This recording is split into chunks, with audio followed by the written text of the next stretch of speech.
Welcome back, ladies and gentlemen and ladies. This is Sean with BlueRidgeSilverhound, and of course, it's Saturday morning. We got the Pocket Change Market Report for you today, this time for February 19th, 2022. We are 2/3 of the way through this very, very short month. And how is the error and variety market shaping up these days? Well, it's looking pretty good still. I'm just saying.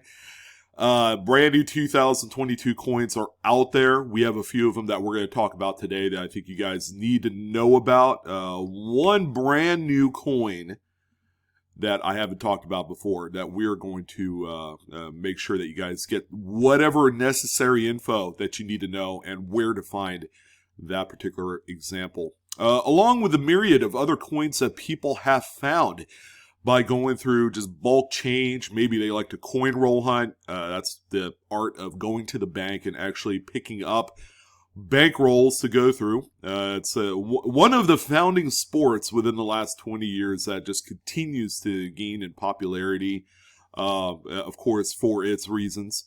But it's a great way to get into collecting at the base grassroots level where you don't have to spend that much money. That's the good news.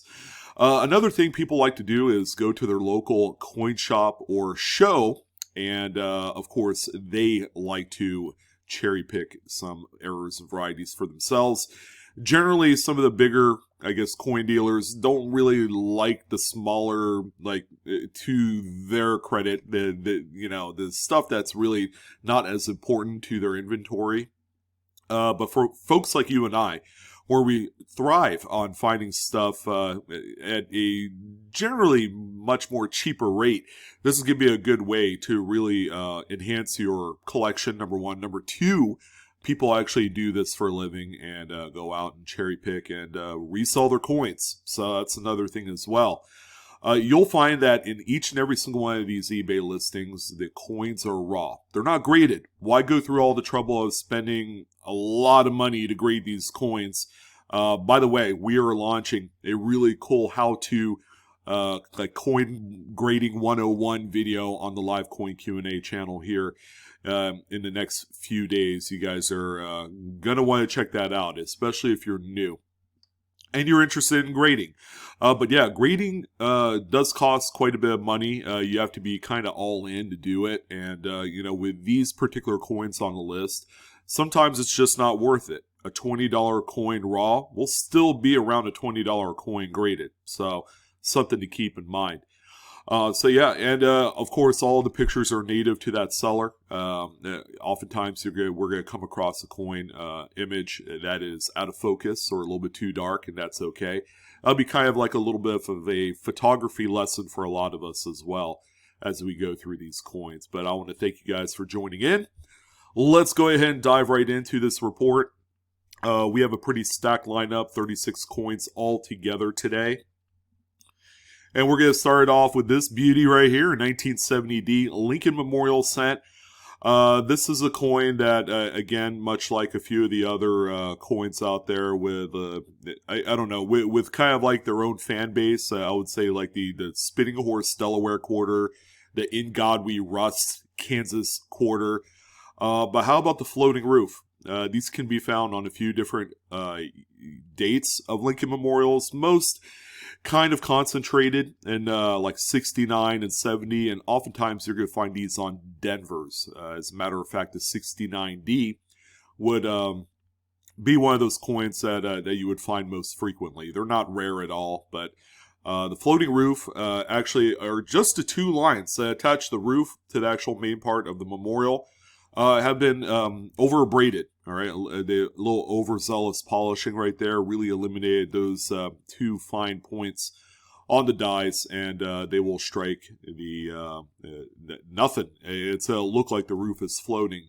And generally, with this occurrence, you're also going to find that the designer initials FG here at the base of the memorial will be either weak or missing.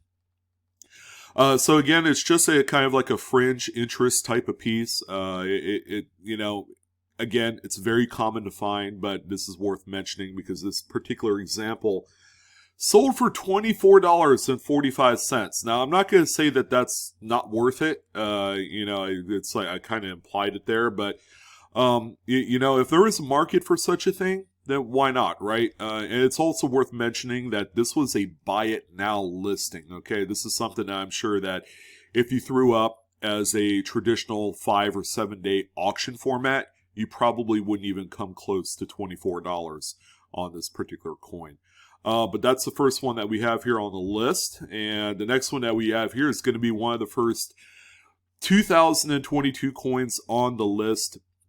This one is actually quite neat, but at the same time, very minor. And I think this is one of those coincidental type of occurrences in which the perfect placement of an anomaly on the coin gives it a really cool kind of like nickname. This is a bird carrying twig, as you can see there with that red arrow that the seller had provided on the picture. This is simply just a die gouge or a scratch. All right, I wouldn't go and say that it's a die dent because it's a very short little piece on there. Oftentimes these die gouges are made in error. As a mint employee, probably had worked on the dies, although these dies look pretty fresh.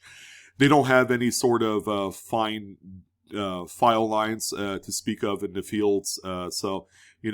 This is just a really cool placement of a small little oddity. And there are a few different coins, of course, in this Maya Angelou quarter series that have really kind of gained the collective attention of roll hunters out there. Now, this one right here, there have been a number of these have sold. This is actually one of the more cheaper ones that have sold in the last day or two. This one ended up selling for $15.95. And I don't know if you guys remember my video from a few days ago where I talked about the PED&S rolls that sold out at the Mint. This particular example was found in one of those Philadelphia $10 face rolls that you could only get from the Mint. So, like I had mentioned, the reason why that these quarter rolls sell out was for the prospect of finding things like the bird carrying the twig die anomaly that you saw there previous. And that's why they do sell out. This particular coin sold out within minutes. Now, all of the Philadelphia quarter rolls and bags sold out pretty quickly. And generally, that's where you're going to find a lot of these really neat errors. So something to keep in mind. However, you're going to find the bird carrying twig error or whatever you want to call it also in regular general circulation. You don't have to worry about finding these rolls because they're quite pricey on the secondary market. I wouldn't even touch them. Even at double face, they're just way too much. The next one that we have here, how about 1992 Lincoln Memorial Cent? This one is a broad strike error. So the collar was completely absent. The collar generally would hold the coin or planch it in place during the strike. So the metal flow will stop at the collar. In this case, no collar. That coin gets bigger, kind of like adding way too much water or milk to your pancake mix. Man, that thing spreads out pretty quick. But this one right here, 92, is a decent date. I wouldn't go and say it's a scarcity or rare. It's a date that if you need to find one, you can. There are a few out in the marketplace, especially on eBay, but you may pay a little bit more money than, say, a late 90s broad strike Lincoln. This one right here ended up selling for $35.45, and just based off of the overall appearance, I'd say that this coin is probably a little bit bigger than a nickel and a little bit smaller than a quarter. So it's a right good sized coin. Sometimes these broad strikes, and this one's well centered, I will say that.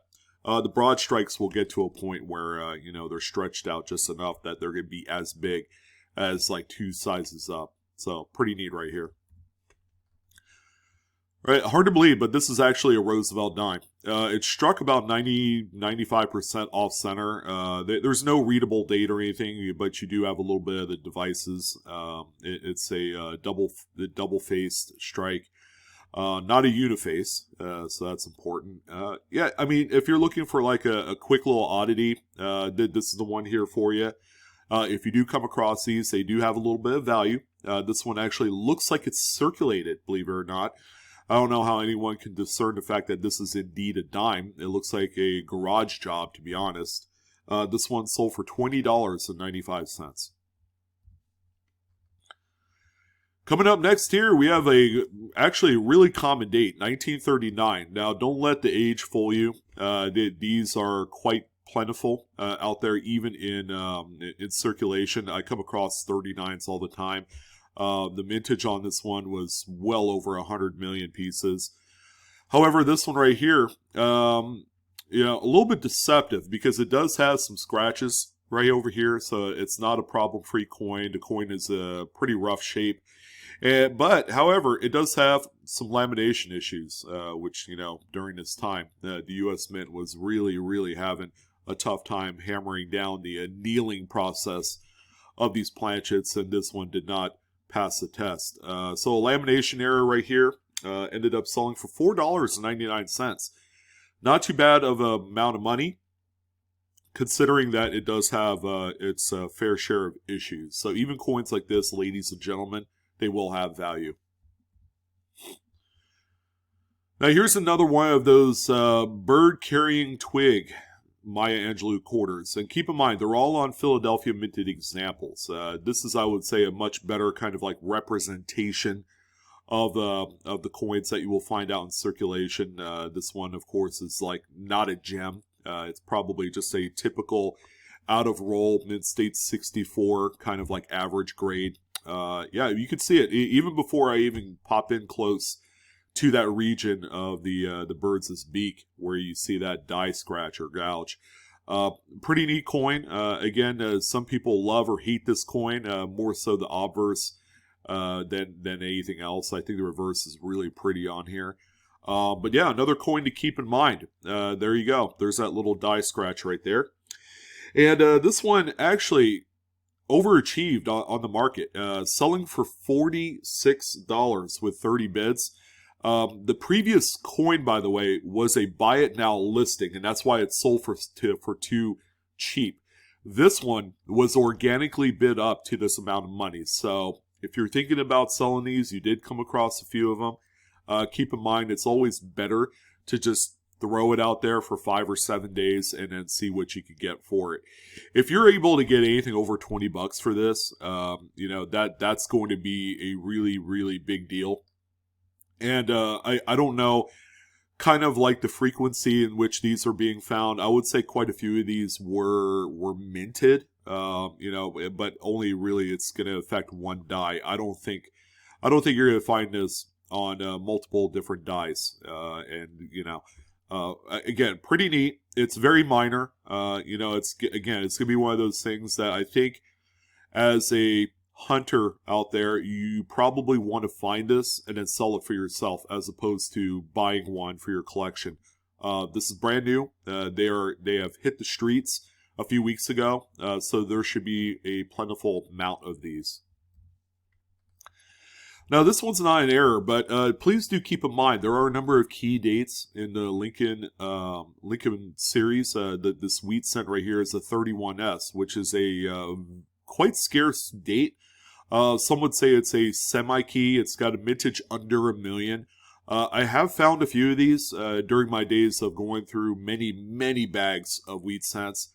You just never know where you're going to find it. The mintage is quite scarce, but again, they'll pop up when you least expect it. This one right here is, I would say, probably like a VF, XF type grade. It does have a few rather substantial sized carbon spots on the reverse, but this is still quite a valuable coin, even in this condition. This one sold for $104. That's a pretty good sale for this one. All right, we do have a little bit of currency on the report this week. We have a note here with a considerable misalignment. Now, is the first or third print? Now, just based off of the overall look of the note and the thin margins on two sides of the note, I would probably venture to guess that the first print on this subject sheet was misaligned. And I would say the third print, which shows the serial numbers and the district seals and those 4 digits, the 4 twos right over there, are all in kind of like perfect alignment for this particular note. On the back of the note, you'll find that there's a little bit of a shift as well on there. So kind of hard to say. There's probably a combination of misalignments on any one of the prints and a little bit of miscut action here. This one ended up selling for $60.39. That's with 24 bids. Now, this may not look much, but we have a 2-coin lot, a 71D Eisenhower dollar and a 72D Kennedy half dollar. As you can tell, they got a couple of really, really small curved clips. On the Ike dollar, it's right by the date. And you do have a little bit of a Blakesley effect here, which is that corresponding edge flatness. And then you also have the, right here above the T and Liberty, a little bit of a clip as well. On the reverse, it shows it really well on both sides. So the coins are in pretty decent shape. And again, you know, if you didn't want to sell them on their own separately, you could do little mini lots like this. But keep in mind, anytime you introduce a listing to eBay where you're selling in bulk, and some people would say 2 coins in one listing is bulk, you're just kind of asking for a much lower sale price at the end of the day. This one right here collectively did all right. Sold for $22.99, and that's with 2 bids. All right, so we do have a couple of these Crown Die Chip 2021 Washington crossing the Delaware. I'm telling you, I love this quarter. I love the design. I like the throwback of their original pre-statehood series of quarters with that obverse there. And yeah, this one, you know, has that pretty sizable die chip. This is probably kind of like that middle progression state. It's right good size. It's bigger. And these have generally sold for around $30 and up. This one again, keeping true to that trend, selling for $32.99, and that's with 20 bids. So glad to see the market is still robust on a few of these particular Crown die chips. All right, quick little check-in with these just amazing 2021 Lincoln Shield Scent die cracks, and we also have one of the retained cuts that did sell here in the last 24 hours. Now, some would say that kind of like the price has waned a little bit on this, but we have kind of an interesting situation. This particular example here, sold by one of the same dealers that probably has these in quantity, probably came away with quite a few of them in their box. This one was probably one that will shock a few of you. Not for the large sale price like we've seen on these, like that $350 to $400 range. This one, however, kind of underachieved a little bit. Sold for $177.50 with 33 bids. Could it be that the people that want this probably has their copy and they're done buying these? I don't know. Stay tuned. We have more on this one later in the show. All right, so we have a 1990p Jefferson nickel. This one's off-center, I would say, by about 25%. It's a really nice high-grade example. It has decent steps on there, but probably not full because I do see a few nicks. A little bit tougher date. You don't see this one that often. Sold for $28.30.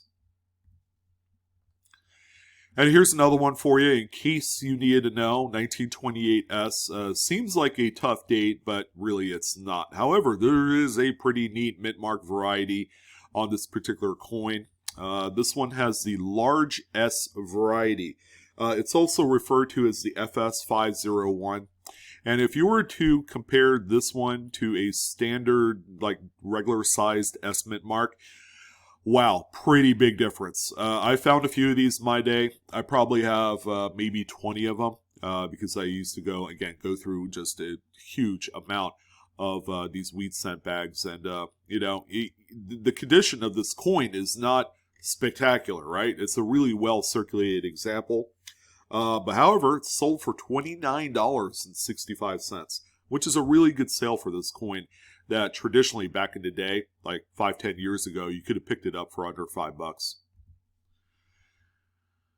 All right, so if you haven't checked your scrap silver, now might be a time to do that because we have a 1964 D over D repunchment mark Kennedy $half. A lot of really big varieties for 64, most specifically Denver minted examples, if you can believe that. There's a number of doubled dies. There's a few different repunchment marks, but yeah, when we get in close, Errors and Such 01 sold this example. You can see their name right on the mint mark there. Pretty cool placement. I mean, who would have thought, right? But you can see that the secondary D mint mark is south of the primary D. This is just a really, really dramatic RPM to be on the lookout for. It is also FS501 in the Cherry Picker's Guide, and it is also a doubled die, albeit a very minor one. It's a DDO number 7. This one sold for $46.75 with 2 bids. Why not transform that everyday $6 melt value 64D into, well, $40? I think that's a pretty good trade-off if you ask me. All right, some newer-ish coins again. We have a 21p Jefferson nickel. Of course, you probably see it already. This one has that little beehive die chip. We featured this one on our show a number of times, and they come in various different types of shapes and sizes. There are even a number of examples where the die chips exist in this opening bay area right here, along with this edge. We've seen them in different sizes, and I think they're all pretty neat, and they're all worth pulling out. At first glance, they're relatively minor, but things like this, there is a number of interest groups out there that want this coin. This one sold for $5.69. So again, that's a pretty fair rate for this one. All right, so here's another 2022. This is the Maya Angelou brand new quarter. Yeah, we have the Drooling Washington. I was going to say Jefferson, but this is not a nickel. But yeah, we have a few things going on here. There's a lot of die chip issues on this new Laura Garden Fraser obverse that they're using.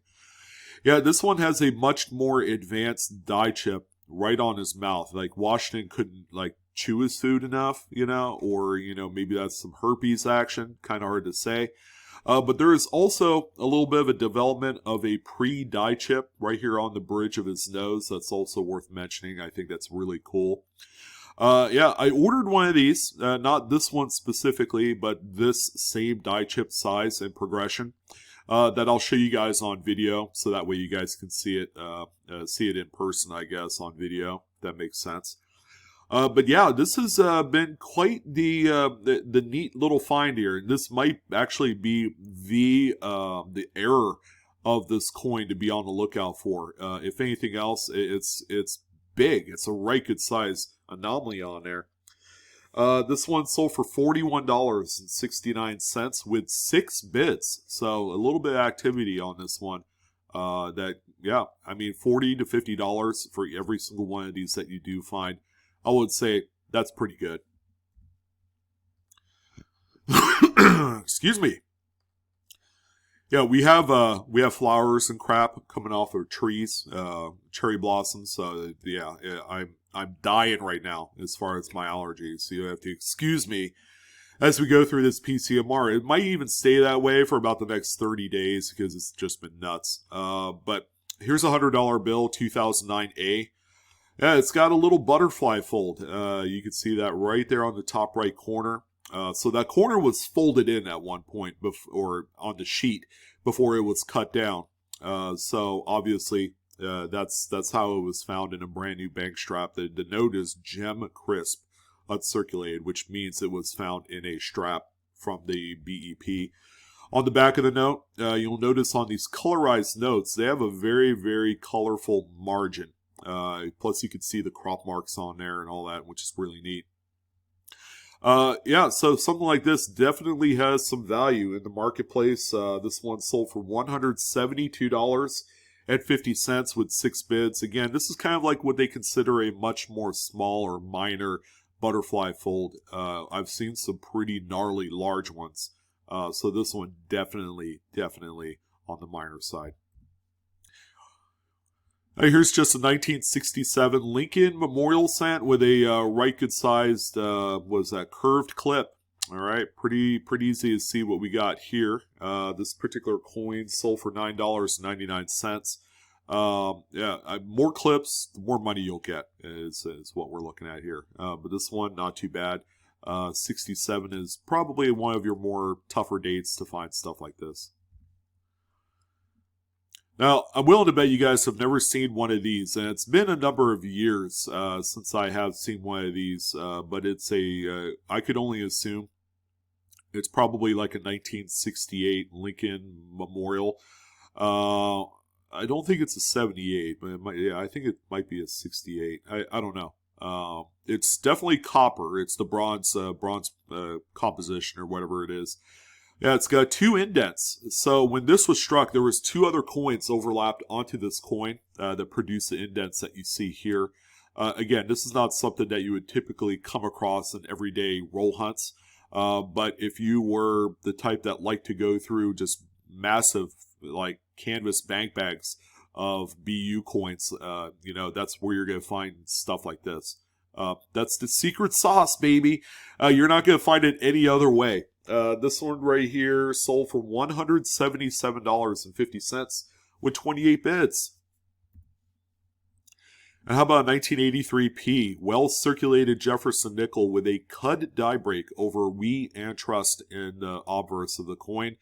Again, cuds are kings. These things are money everywhere. You find them, you're going to make a few bucks in the process.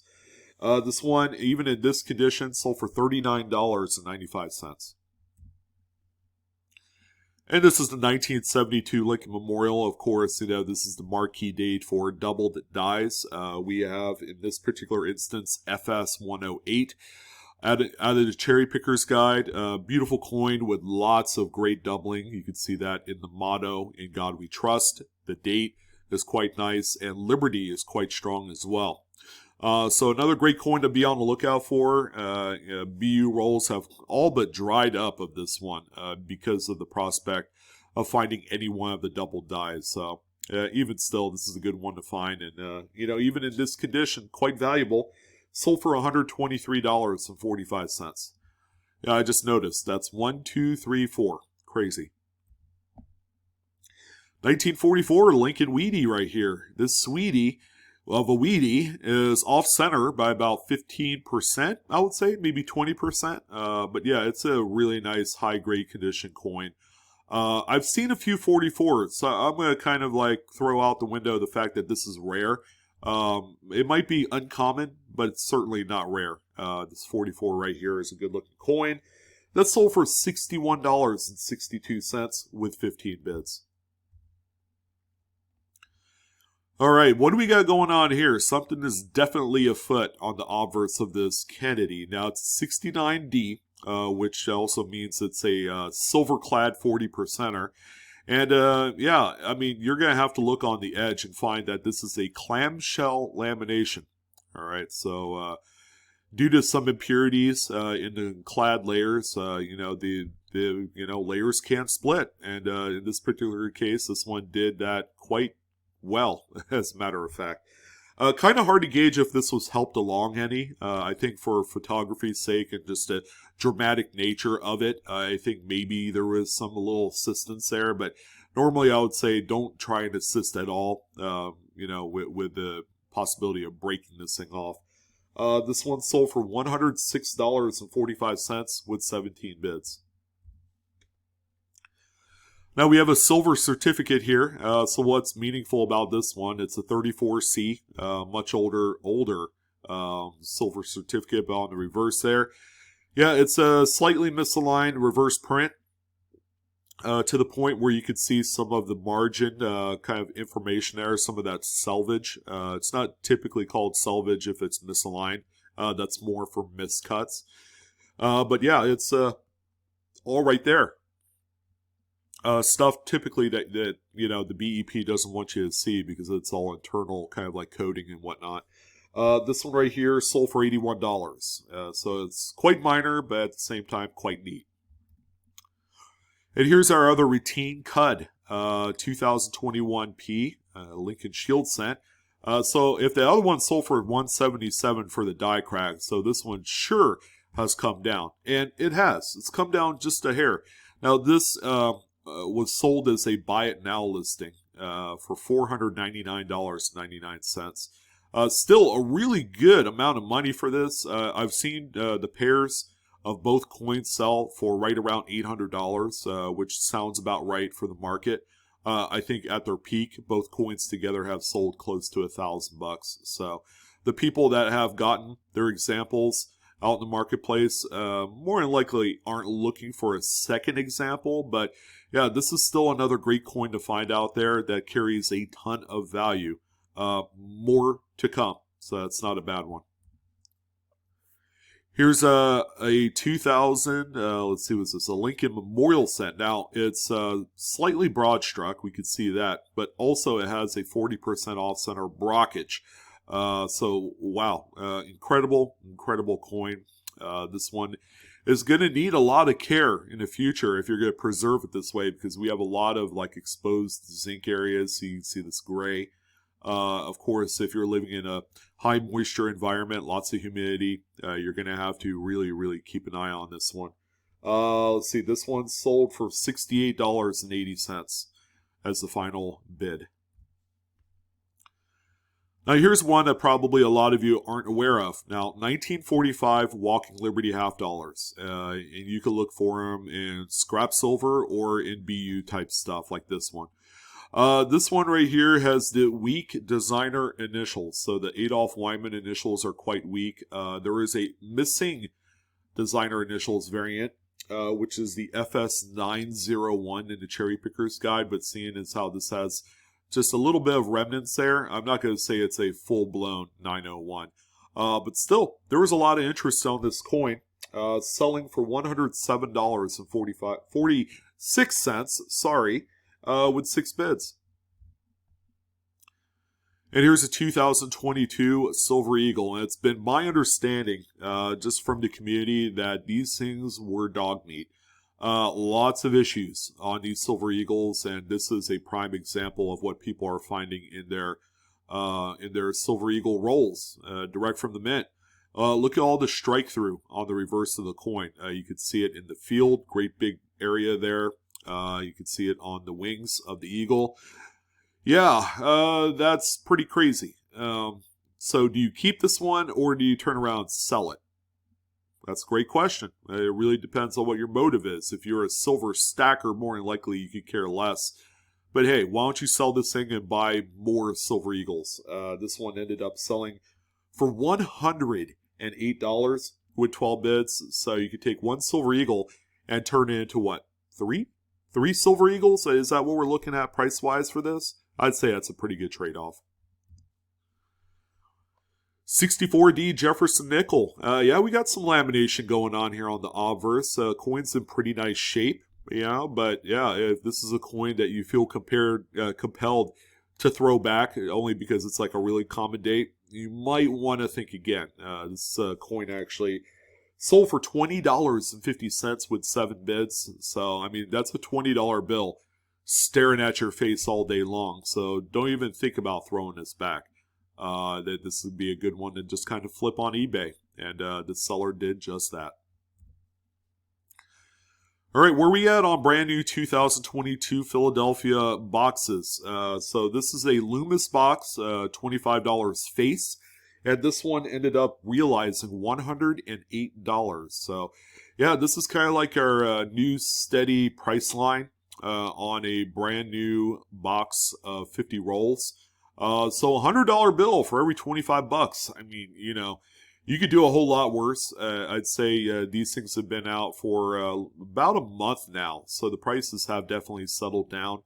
But $100 for these boxes are quite nice. That's a good chunk. And we do have a lot of 7 off-center struck Lincoln cents, and they're all copper-coated zincans, so keep that in mind. Now, it's a rather unspectacular lot for the mere fact that there are no readable dates. I mean, on this one here, yeah, you could gather it's a 1900s coin, so is this one. But normally people that collect into these, they want full dates, and because these don't have dates, that diminishes the overall value of them. The coins are in really nice shape. I'm not going to dispute that. A few carbon spots, which are kind of par for the course for this particular series. And this ended up selling for, wow, this is actually a pretty decent amount of money for this group. $82.01 with 10 bids. So I would say, normally keep an eye out for bulk kind of like buys like this for flipping, potential. There is no flipping potential here. This one realized all the money that it could, which is pretty good. So good job to the seller for realizing the maximum amount of potential for this one.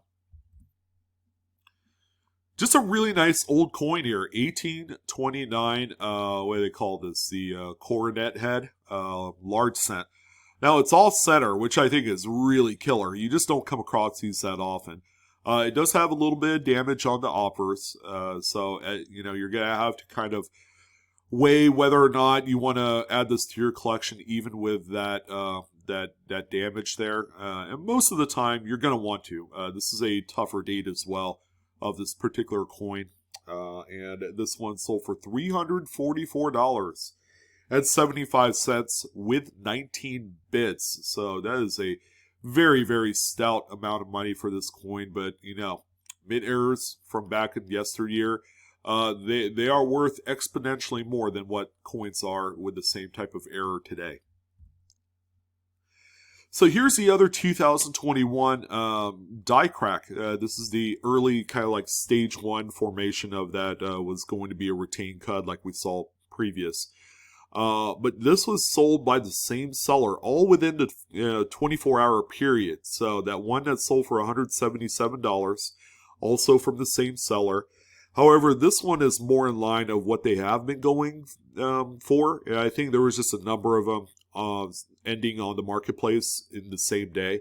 This one realized $317.59 with 32 bids. And there are a few others that are in bid activity right now. I think one ends later today. That one's at like $255.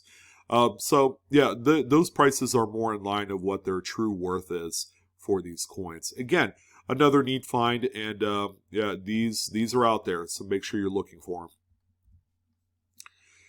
Now here's another one of those crown die chips. Again, on to Philadelphia. Keep in mind, there are crown die chips on Denver's too. We've seen a few of them sell here in the last like 6 months, and they're like killer. They sell for like 30, 40, 50 bucks, and those are also worthwhile. However, this is another Philadelphia, and while not the fully advanced crown, this one is big enough that it begins to kind of go into E pluribus unum. So consider this a semi-late stage type. This one sold for $56 with 2 bids. The more advanced, kind of like fully formed crown, they're still selling for between $100 and $125 as of this taping.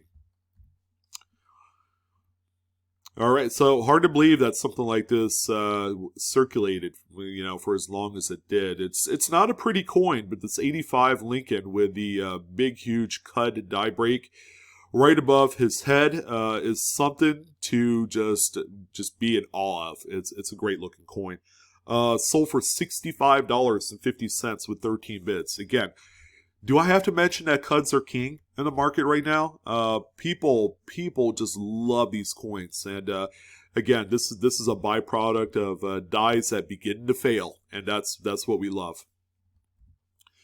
And the final coin on this PCMR for the weekend is the 1966 Lincoln Memorial. This coin is a knockout. Great mid-state BU example, just a really pretty coin, and not a date that you come across that often with an off-center strike. People do collect these by date, so this is probably one that's missing in a lot of collections today. Sold for $74.79 with 2 bids, so that is an incredible sale right there, and a great way to end the Pocket Change Market Report for February 19th. Wow! You guys have a lot of work cut out for you guys. Go out there, go ahead and find your lion's share of the treasure, because there's a lot of it. These brand new 2022s are no joke. And also keep an eye out for those 2021s as well. Those are still out in circulation by a fair bit. I mean, we're only like, a few months removed from 2021. So there should be no reason why you can't find any of these. But that's going to go ahead and do it, my friends and family. I am Sean from The Place. Don't forget to like, share, and subscribe to today's stuff if you enjoy it. If you enjoy me, and my coughing and my allergies aside, I seem to be a relatively likable guy that just likes to talk a lot. So I will say that. But thank you guys again. Wish you guys best of luck in all your hunts. And Coinaholics, we are discovering together. So long, and have fun.